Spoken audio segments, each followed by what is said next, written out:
Bonjour la famille, j'espère que vous allez bien. Par la grâce du Seigneur, moi c'est Stella Cam, je suis motivatrice et servante de Dieu. Ce soir, j'aimerais m'adresser à un frère ou à une sœur qui se pose des questions par rapport à sa destinée, par rapport à sa mission de vie. Reste connecté et écoute bien ce qui va suivre. Le Seigneur a plusieurs voies et moyens pour nous montrer notre voie. Il peut utiliser une passion. Tu sens juste une forte passion par rapport à quelque chose. Dis-toi que c'est peut-être Dieu qui place cela en toi. Tu es là, tu te questionnes, tu te poses des questions, tu as le sentiment de simplement d'exister, de survivre, mais tu ne sais pas exactement où tu vas, qu'est-ce que le Seigneur attend de toi. Il peut utiliser plusieurs moyens pour t'enseigner et te mettre sur la voie de ta destinée. Il peut utiliser la passion, il peut utiliser une conviction interne. Tu ressens juste une motivation, une assurance par rapport à exercer une activité.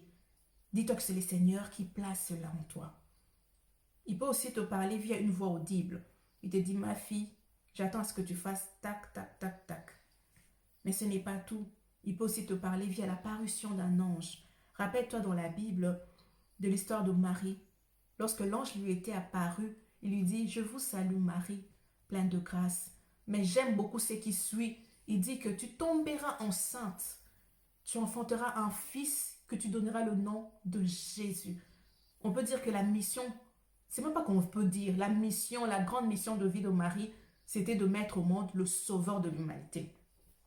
Et l'ange lui a clairement dit l'énoncé exact de sa mission. Tu tomberas enceinte, tu enfanteras un fils et tu lui donneras le nom de Jésus. Mais ce n'est pas tout.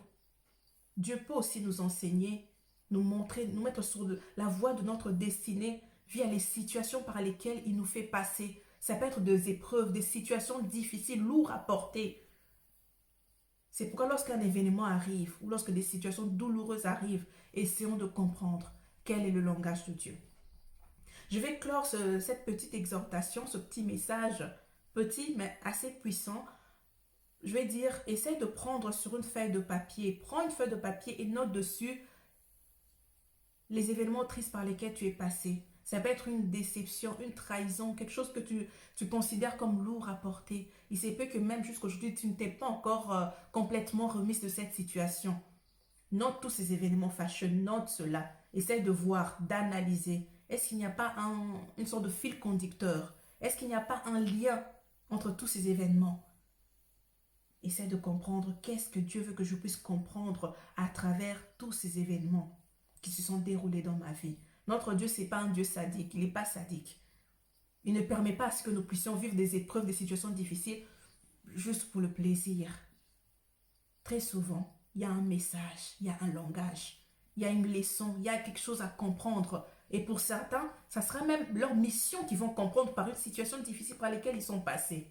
Je parlais de la passion, j'ai parlé de la conviction interne, de la voix audible, de l'apparition d'un ange, mais aussi des événements tristes par lesquels nous passons.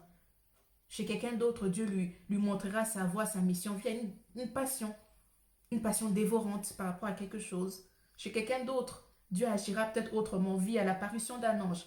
Chez quelqu'un, encore une tierce personne, Dieu pourra peut-être lui parler directement via une voix audible. Ma fille, écoute, j'attends à ce que tu fasses tac, tac, tac.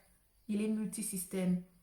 N'oublie pas l'exercice, note sur une feuille tous les événements tristes par lesquels tu es passé et essaye de comprendre quel est le langage de Dieu.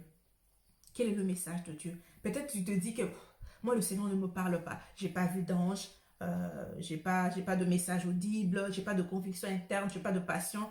Mais peut-être qu'il reste encore une clé. Les événements tristes, les épreuves par lesquelles tu es passé, c'est souvent très parlant. Essaye de comprendre le langage de Dieu.